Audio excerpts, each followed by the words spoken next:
જૂનાગઢમાં ગિરનાર યાત્રી રજીસ્ટ્રેશન સિસ્ટમનો પહેલા જ દિવસે ફિયાસ્કો થયો છે। ઇન આઉટ ક્યુઆર કોડ ન લાગતા અને વ્યવસ્થાના અભાવે પ્રવાસીઓ મુશ્કેલીમાં મુકાયા। આજથી શરૂ થવાની હતી રજીસ્ટ્રેશન પ્રક્રિયા। રજીસ્ટ્રેશનની પ્રક્રિયા શરૂ ન થતા પ્રવાસીઓ મૂંઝવણમાં મુકાયા છે। વહીવટીતંત્રએ રજીસ્ટ્રેશન અંગે જાહેરાત કરી હતી।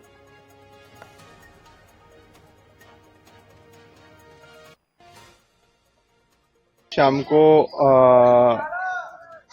6 बजे के बाद और सवेरे 6 बजे से पहले किसी को भी वन में प्रवेश नहीं देना चाहिए और 6 से 6 के बीच में जितने भी लोग आने वाले हैं उनका रजिस्ट्रेशन होगा तो अच्छा ही है, पर कम से कम रजिस्ट्रेशन नहीं कर पाए तो रात के शाम के 6 बजे से सवेरे से 6 बजे तक किसी को भी अंदर प्रवेश नहीं देना चाहिए, क्योंकि ये ना तो व्यवस्थापन के लिए अच्छा है ना तो वन्य जीवन के लिए अच्छा है। रजिस्ट्रेशन के लिए मतलब व्यवस्थाएं होनी चाहिए, उससे सब समाज यहाँ पर जो समाज वाले उनके पास रिकॉर्ड रहे कि कितनी पब्लिक रोजाना यहाँ पर आ रही है, जा रही है, कौन सी समाज के आ रहे हैं, कि सभी उसमें डेटा उनके पास होना चाहिए। यदि कोई घटना दुर्घटना होती है तो उस सरकार के पास या समाज वालों के पास उसको रिकॉर्ड होना चाहिए। तो गिरनाરની યાત્રા કરવા માટે ઉત્સુક પ્રવાસીઓ જ્યારે તળેટીએ પહોંચ્યા ત્યારે તેમને ખબર પડી કે રજીસ્ટ્રેશનની પ્રક્રિયા તો હજુ શરૂ થઈ જ નથી। સૌથી આશ્ચર્યની વાત તો એ છે કે ડિજિટલ ટ્રેકિંગ માટે ઇન અને આઉટ ક્યુઆર કોડ લગાવવાના હતા, જે કોઈ બોર્ડ કે સ્ટીકર જ તંત્ર દ્વારા લગાવવામાં નથી આવ્યા। તંત્રની ઢીલી નીતિ સામે પ્રવાસીઓ પણ હવે મુશ્કેલીમાં મુકાયા છે।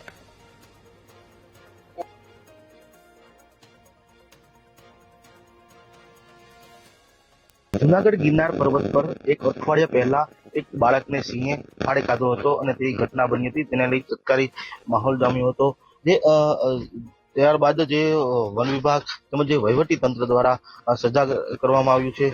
આ સજાગને લઈને જે ગિરનાર જે પર્વત છે તેની ઉપર ટ્રેકરોની ટીમો પણ વધારવાની માંગ કરવામાં આવી છે, તેમજ જે પ્રવાસીઓ માટે જે રજીસ્ટ્રેશન કરવાનું હોય છે તે પણ બહાર પાડવામાં આવ્યું છે।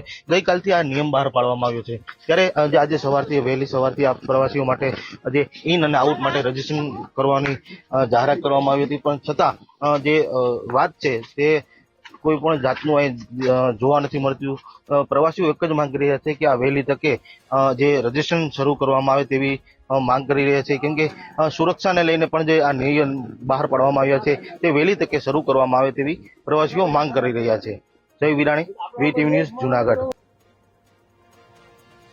તો જ પ્રકારે તંત્રની ઢીલી નીતિને કારણે પ્રવાસીઓ અહીંયા મૂંઝવણમાં મુકાયા। વ્યવસ્થાના અભાવે પ્રવાસીઓ મૂંઝવણમાં મુકાયા હોય તેવી ઘટના સામે આવી છે। ગિરનાર યાત્રી રજીસ્ટ્રેશન સિસ્ટમનો ફિયાસ્કો બોલાયો। ના, રજીસ્ટ્રેશન અમે નહીં કરાયું। વ્યવસ્થા હોવી જોઈએ, વ્યવસ્થા હોવી જોઈએ પણ હજુ સુધી છે નહીં કોઈ વ્યવસ્થા। શું લાગે સુરક્ષાને લઈને કેવી વ્યવસ્થા છે? સુરક્ષાને લઈને હાલમાં એવું કંઈ દેખાતું નહીં, જેમ નોર્મલ બધા ચડે એમ અમે આવ્યા છીએ। કેટલા લોકો તમે સાથે છો? અમે હાલ 20 જણા છીએ સાથે। કોઈ રજીસ્ટ્રેશન કર્યું? ના, અમે કોઈએ નથી કરાયું। જે અઠવાડિયે એક ઘટના બની હતી, સિંહ જે હતો બાળકને લઈ ગયો હતો, હવે શું થવું જોઈએ અહીંયા? હવે એ પ્રમાણે વ્યવસ્થા થવી જોઈએ, કોઈ બીજાના જીવને આવું જોખમ ના થાય, કોઈ નાનું બાળક મોટું હોય કોઈને જોખમ ના થાય એ પ્રમાણે વ્યવસ્થા કરવી જોઈએ સરકારે।